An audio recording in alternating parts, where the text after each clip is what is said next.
Pagpalang araw mga teknisyan, mga DIY, mga master, meron po tayo ditong repair na CRT TV. Ito po ay nasa 14 inch.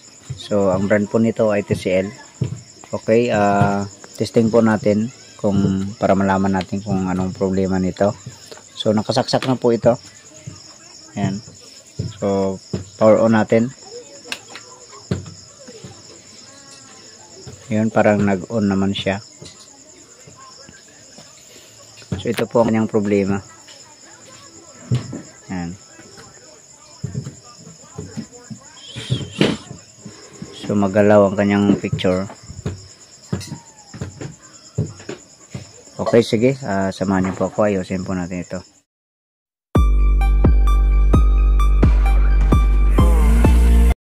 Okay, ito at nabuksan na po natin.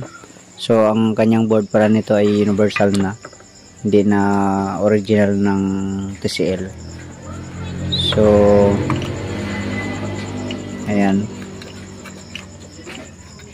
parang wala naman tayong nasilip na mga sira na or lumubo na mga kapasitor. So sana ay lost connection lang ito.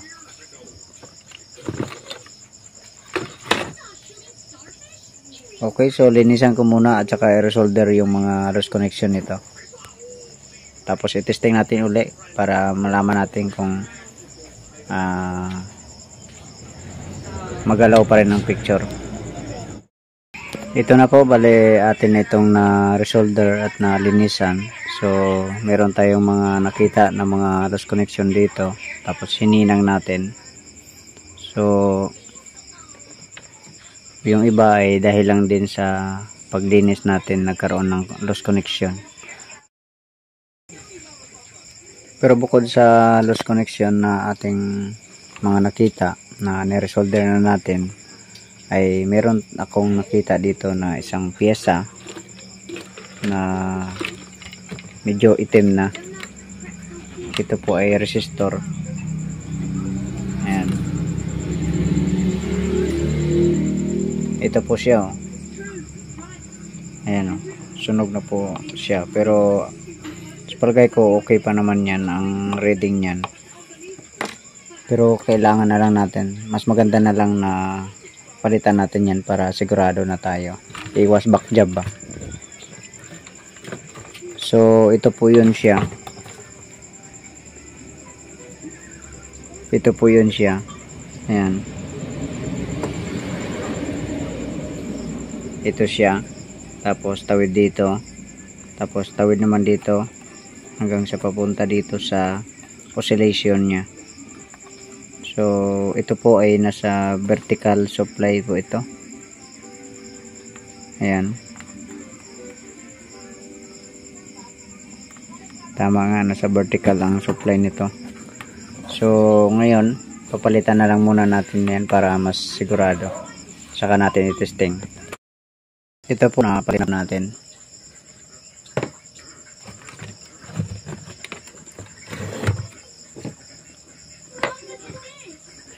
Sana yun kanina.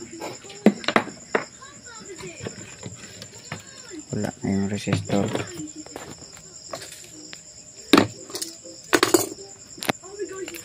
Nahulog siguro yun.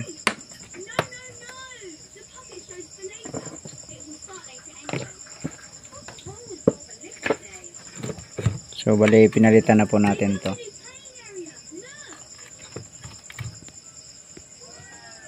Ayan. So kinuha din natin sa magkaparehas na board, pero ano pa siya, sariwa pa. So nawala na. Saan ko na nalagay yun? Yung tinanggal ko. Nawala na. Nahulog yun. So i-testing na natin ito. Ibali sunog na rin man yun. Problema din natin maipakita sa may-ari. Hanapin ko lang muna. Hindi ko na po nakita. Hayaan nyo na yun. Importante na palitan na natin. Ito. Okay, sige. Testing na natin ito.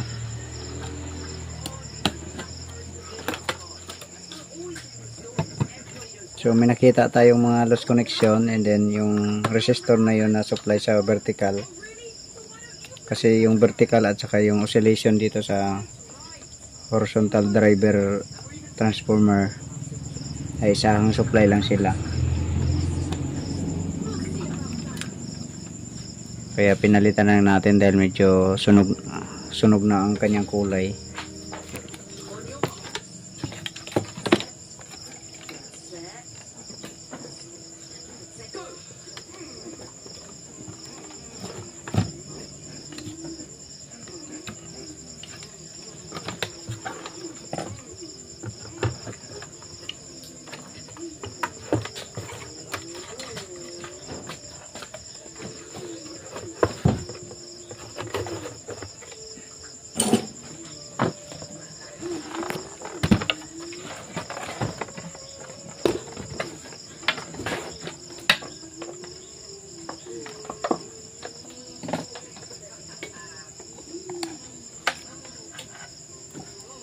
Okay, ito, saksak ko na siya. Yun. Naka-on na yung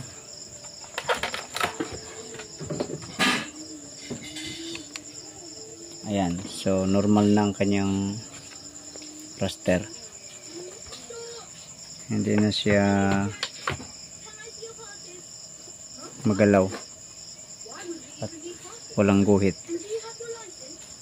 Okay, so medyo over screen lang siya. Adjust lang natin dito sa likod sa playback sa ilalim. Ayan. So medyo madilim na yata ang ano nito, picture tube, pero okay na siya, normal na. Okay, sige, hanggang dito na ang video natin. God bless po sa inyong lahat.